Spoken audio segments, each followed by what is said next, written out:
Hey, welcome to another episode of the Coffee Break Podcast, where our mission is to share business ideas, practices, and strategies while we enjoy our cup of coffee. Today's conversation is going to be completely wrapped around books. We've done a couple of episodes about this before, about how we have utilized some of the books in our business operations, and we've even talked about our book club, but I wanted to give you a little bit of a recap on where we've made it from our book club since we started it back in November of 2020. So that's what we're going to be discussing today. So grab a notebook and a pen or a note app on your phone and get ready to jot down these books that we've been using in our book club. We're going to be discussing that coming up next. We got so much to say. We got a podcast to make. We're sipping on lattes, and it's time for a coffee break. It's time for a coffee break. Hey, welcome back. So it has been a blast over the last couple of years. Really have been expanding our knowledge base with reading books and understanding how we can apply those to our business. And really the big exciting component has been over the years that we have been inviting our team members into that conversation as well, helping them to get involved in reading books that they can apply into our business, trying to help provide them with books that make them better individuals for our organization, better individuals for their family, and create some leadership concepts, and so that we're all kind of speaking the same language. So I want to talk a little bit about our book club. We've had a podcast about that before, so we can link that below. You can check that out where we had a conversation with Levi, but we wanted to take a little bit of time to just do a quick recap to the books that we've read to this point. It has been exciting, and even as we were preparing for this, looking at it going, I can't believe we've already made it through 7 books since we started our book club, and we're actually on our 8th book right now, but we'll be discussing the 7 that we've completed so far. I want to give you a little bit of the structure and the concept, how we set up the book club, and then also share with you a little bit about the different books that we've read, why we have selected those, and a couple of quick takeaways. So maybe this will give you some ideas, some inspirations, how you can utilize this in your business. It's been really cool to talk to some other business owners and leaders over the course of the past several months and hear how they have been starting up different book clubs in their organization as well, and trying to utilize some of the same type of resources to keep everybody on the same page. So a couple of things that I wanted to share with you from a book club perspective is, number one, it helps to give a common language for your organization. If there are certain things that you're trying to communicate, if there are concepts or ideas, things that you're trying to communicate to everybody, but maybe there's a few breakdowns here or there, or people aren't just quite understanding exactly what you're trying to get across, this is a good way to do that. If you have a reference book, some information that has maybe inspired you or motivated you, well, you now have a common language that you can communicate. I remember several months back, probably a year plus ago, I gave a couple of books, actually one of the books that's listed here, The 4 Disciplines of Execution. I had given that to a couple of our team members because I was trying to communicate a concept or idea to them about lead and lag measures and about developing scoreboards and daily metrics and benchmarks that they could work on, but I was not quite getting the message across and was not quite communicating it in a good way. And so this gave us the ability to just all be on the literal same page while we're reading a book together and create some common language. And that's really been an exciting component of this. So I definitely encourage that. So maybe your company is just 2 or 3 folks. Maybe you've got 5, 6, however many. It doesn't really matter the size of your organization or the size of your team or your department. If you find books that have great resources and you can get everybody reading that, then you will get great benefit because you are all understanding things at the same level and executing on them at the same time frame, which is really exciting. So in the fall of 2020, we decided, hey, what if we open up an opportunity for our organization to participate in an active, ongoing book club? It's completely voluntary. You can jump in and get involved. You can pick up at any point, but we were going to focus on a book a month. We were going to give you the option if you wanted an ebook, if you wanted a Kindle or whatever, if you wanted an audio book through Audible, or if you wanted a physical copy of the book. whichever was your best preference, however you wanted to receive that information. And we even have gone to the point of now those that are participating regularly, we're just providing them with an Audible subscription, those that are using that Audible version. And then the physical copies, we just order a handful of them and have them available for pickup here at our office. And that's pretty much the guts of it from a standpoint of getting it started. And really the big thing, and I've got these, I think, listed in the order that we went through them. I think we're pretty accurate. We may be off one or two of the months, but we tried to go about it in a very systematic and intentional way from how we wanted to communicate thoughts through our organization. So I want to kind of jump into that, but I also want to give you a couple of key pointers and takeaways before we get too far down into the physical books that we chose. A couple of things that we've learned through the process is, one, to find a way to create an ongoing engagement. So we decided that we were going to meet once a month to discuss the book. And really, what we learned through the early stages was less of discussion of the book, of what we thought about the book and various aspects of that. And we really moved after the first couple of months into conversation about practical ways that we could apply the concepts of this book into our organization, or what are those practical concepts that are in the book that we need to be aware of or work away from in our organization. So we wanted to quickly understand what the information was in a book, and then find a practical and tactical way to either apply it or make sure that we're avoiding that concept entirely in our organization. So that has been a big focus for us. Let's get tactical. So we take about 2 hours every month. We have an evening conversation. It's a mix between in-person and virtual. Those that can make it in person do. Those that are virtual, they join us remotely through video chat. And we chat about it, and we say, hey, how can we make this work in our organization? What are the steps that we need to do? So we're trying to be very tactical about it. Outside of that, we have an ongoing engagement throughout the month with information about the what's happening. So we have a chat channel in our team chat, which we use Google, but a lot of folks use Teams or Slack or maybe just a text thread. But have a designated communication thread where you're sharing where you're at in the book, your takeaways, what chapter you're on. Maybe we've got a lot of images where people have screenshotted or taken shots of the book with highlights, or maybe they take a picture of where they're reading at. But creating a level of communication and engagement as the month progresses so that everybody is kind of on the same page and on the same level. It's also been really exciting to see that conversation come to life in our organization just on a day-to-day. You might hear people talking in the break room about the concept that they were just reading, or what chapter they're in, or an interesting takeaway from that book. And man, I really saw that application in yesterday's conversation. And those were all really big takeaways, and it's been very exciting and helped us to continue to move forward. So we understand the frustrations HOA board members and property managers face when deciding the best solution for their HOA and pool security. Should we use a keypad, hand out keys, or install a key card system? Do we even need cameras? These are some of the questions that are difficult to navigate, and we're here to help. At Loc-Doc Security, we've spent over 20 years working with homeowners associations and property managers to find the system that best fits the pool and HOA needs. Camera systems for the front gate or front entrance, key card systems for the pool gates, or simply updating the gate so that it meets safety and code compliance.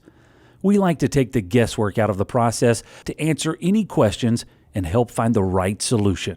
Our mission is to help you protect your people and your property, and that includes pools. Contact our team today to schedule your free consultation for your community. So we started out with our group. We offered it up to everybody. It was voluntary. We had about 50% participation in our organization, which I was blown away by. As the months have progressed, we've had some folks that have had to step out and some folks that have stepped in. And so we've had some inconsistencies there, but we're still leveling out at about 30 to 35% of our organization are participating in this on a monthly basis, which I'm really excited about, and we'll continue to do that because I think that's a great investment into our folks. from a continued education standpoint. All right, so let's jump into, that's kind of the structure that we do. We also send out some documentation every month with the conversation and the questions and statements of all that. And one of our team members, Levi, is responsible for making sure that happens and that conversation comes to life every month for us. So a couple of big takeaways. One, get everybody on the same page, making sure that you have the common book that you're going to be using, and give them options on how to digest it, audio, digital, or printed copy. Have a conversation where you can have some continual communication. If it's a group chat or whatever, make sure that that's happening. And then always have a time every month, a target, a deadline when you're supposed to be done, so that you can discuss it and understand practical application with it. So those are some big takeaways that we've learned through the process. Let's jump into the list of books that we've gone after. Again, we have completed 7 books as a team, and we're actually on our 8th book right now, which we'll hold off until a later time to discuss, but here's where we are. So book number 1 on the far side is Simon Sinek's Leaders Eat Last. We wanted to start out of the gate with that one because we wanted to establish a conversation about leadership. We wanted to establish the conversation about how our leadership structure is set up in our organization, and that is a great understanding around it. I can tell you, it was exciting to hear the excitement and the passion behind the concepts in this book, and it's really changed a lot of the interactions that people have had with each other inside of our organization. But it also gave us a lot of common communication language that we could use when we were discussing things. And very proud of our organization. We had a large number of people that have read this book in our organization. I would say as a whole, we're probably at about 80 to 85% of people that are currently in our organization have read this book and understand the concepts in it. So that's great. We started out with that. We wanted it to be a really good leadership focus-driven book, and it also gave us an opportunity to explain some of the ideals and concepts that we're utilizing in our organization on a daily basis. When we wrapped up with that one, we moved over to the 4 disciplines of execution, and there is a newer version of this book out, but this was the older version that was available when we read this. And I'm currently reading the newer version of it right now with another book club, and so I'm interested to see kind of the differences in it. But I will tell you this book is fundamentally intriguing because it gives everybody in your organization, those that are really involved in the day-to-day, it gives you an understanding of how I can implement change, how I can make things come to life. It really is true to its name, 4 disciplines of execution. So we went from a strict leadership philosophical book, an understanding of why leadership happens, how it happens, and then we switched over to an execution book. How do we actually make things happen? We've seen a lot of results from this. We've seen players' scoreboards become developed. We've seen benchmarks being developed. We've seen people engage in understanding how I can get things from point A to point B, which is very exciting, based off of the practical applications in this book. And now when you're talking about the whirlwind or our wildly important goal and all of those things, it is, and even when you're trying to break down lead versus lag measures, you now have a common language to discuss that with and really point back to from a communication standpoint. So this has been a vital component of that. And that was our December read for 2020, and it really was setting us up for some things that we wanted to do in 2021 and be ready to establish some good goals and some benchmarks. From there, we switched over to a couple of team building books, and these are really vital. So we read the 5 Dysfunctions of a Team, and we also read the Ideal Team Player. Those were both fundamental books. They partner really well together. They reference each other in those books, and so these were 2 companion books that we did back to back. The Ideal Team Player, it talks about being humble, hungry, and smart, how you want to really build your team and the types of folks that you want to bring into your organization, and really understanding what are the types of folks that we want inside of our organization, and it gives an establishment of that. was really exciting on the discussion part of this because people started to talk about how they found themselves in the organization or how they were identifying other people in the organization where they had their strengths and weaknesses and kind of the Venn diagram of how that is set up. And it was very eye-opening to understand that. Very fundamental from an organization standpoint, from a team building standpoint, understanding the players in your organization. 5 dysfunctions of a team. If you've listened to any of our podcasts before talking about books, you've heard me mention that book. I think it's a vital, fundamental component of an organization and team. I reference this book probably once a week. Whenever we start having some type of conflict or there's issues or we're trying to figure something out or people are at odds, we look back and say, what is the root cause of it? And the book very clearly outlines that the root cause of all that is a lack of trust. So what do we need to do to start building trust? And we can start going up the pyramid from there. But the 5 dysfunctions of a team, very fundamental. The ideal team player. These books are, man, they're just great resources for your organization. If you just started there and said, hey, let's everybody read this, and then let's everybody read the 5 dysfunctions of a team, you're off to a really great start, great investment into your team and into your organization. Can you copy this key? That's a question we get asked about 3,422 times a year. And how can you actually be sure that the person who asked that question is supposed to get a copy of that key? Well, we think you should always know who can copy your keys to your business and your home, because it could be your neighbor, an old employee, a contractor, or even worse, your mother-in-law. At Loc-Doc Security, we believe in protected key systems, so you always know who has a copy of your key. To find out more, visit locdoc.net or stop by our Charlotte location.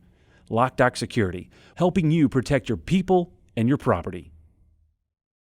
After that, we jumped into a book called Superfans. This one was from a gentleman named Pat Flynn. I'll say this. This book was not exactly what I was expecting for it to be. And I think a lot of our folks in the organization, this was not a big hit. So why would I share this on this podcast? Well, I like to share the good, bad, and ugly. And we had 4 home runs in a row, and this one was one that kind of fell on a little deaf ears. So we struggled to get through this book. There were some of the concepts in here. This was really focused a lot on individual kind of brand identity, brand building, and we wanted to have something that was really customer service driven. So we're going to recircle back and get back onto the customer service wagon with this. But great book for individual and someone that is really focused on building a community based off of a one-person organization. There are some aspects in here that you could carry on to a multi-person organization, but some of the concepts there are very stretched out. But it really talks a lot about engagement and understanding how to connect with your audience. So that was our 5th book. Then we moved into this one, which was really cool, which was called Atomic Habits. This one is an exciting book. I had an opportunity to read this alongside of 2 different book clubs, one with our organization here and one with another business book club that I'm a part of.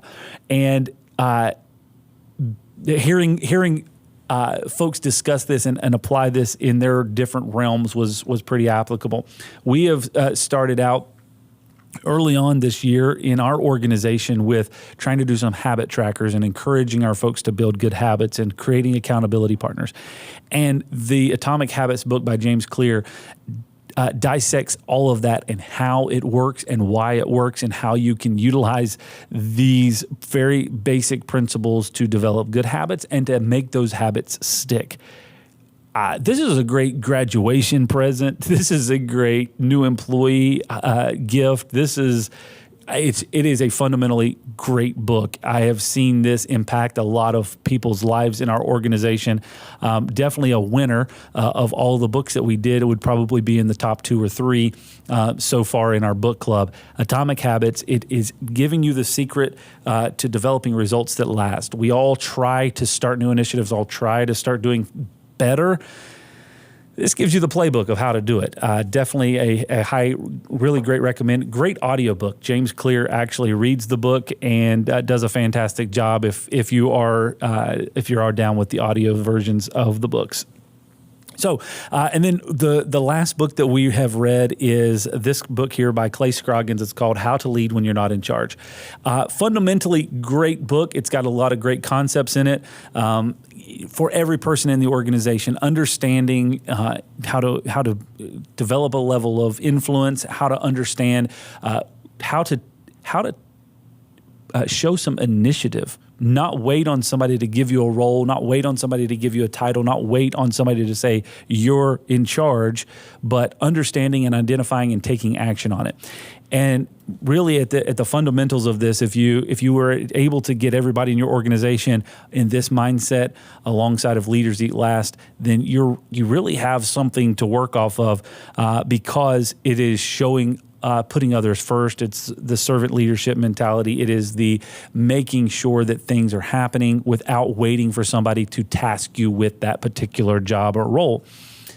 So a great book has a lot of a religious correlation to it. Clay is a pastor, a lead pastor at a large church, and so he brings a lot of that conversation back and forth, but all of the leadership principles that he gives in there are really universal and can be applied wherever. And one of the things that he points out very well, which is along the same line as the Leaders Eat Last book, is understanding that in order to lead others well, you must first lead yourself well. And that is a resounding theme with a lot of leadership books. If you can't quite figure out how to get yourself in order, then you're going to struggle leading others. And so number one is making sure that I've got my stuff in order and that I am structured and organized and that I've got a good outlook on where things are going. And then from there, we can work with leading others. But until I lead myself well, I'm not going to lead others well. And that is a great fundamental across the board. So that's been our lineup so far for our book club. We've been super excited about it. A lot of folks have really jumped in and engaged with this and really participated at a high level. And it's encouraging.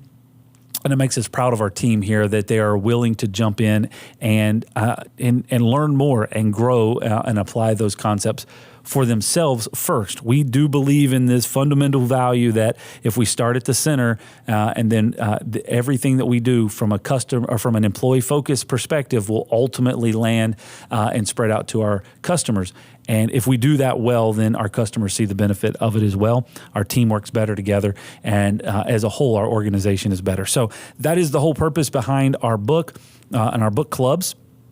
One of the things that we've done is we've listed all this information out and we put it on our team website, so there's access to it for all of our organization. We should have the ability to list that in the links below so that you can see that as well. Just kind of a structure of how we laid it out, some of the goals, some of the kind of guidelines and expectations that we've set around it, so that we can keep everybody on the same focus together and grow together as an organization. So hopefully you found value of this. This is the 7 books that we've started with over the last 7 months. Really excited about it. I can't wait for a year to surpass, and the folks that have stuck with it, and they have a full library of 12 books that they have garnered some additional knowledge and some additional concepts that they're able to apply in their life over the last year. So that's where we're headed. We'll be sure to update you as that continues to progress, and we'll share the second half of the year with you and all of the books that we've gone through. Pretty excited about it. If you have any questions about this, maybe you have how did you get it started? What are some of the tactical ways that you've implemented this, or maybe some tips or tricks? Feel free to reach out to us. Our contact information obviously is linked to this video or to the podcast. You can contact us on our website at locdoc.net. All of our information is there under the team section. I'd love to connect with you on LinkedIn, Facebook, or Instagram, and shoot me a message, and we can chat about it and learn more about this and see how you can implement this into your organization as well.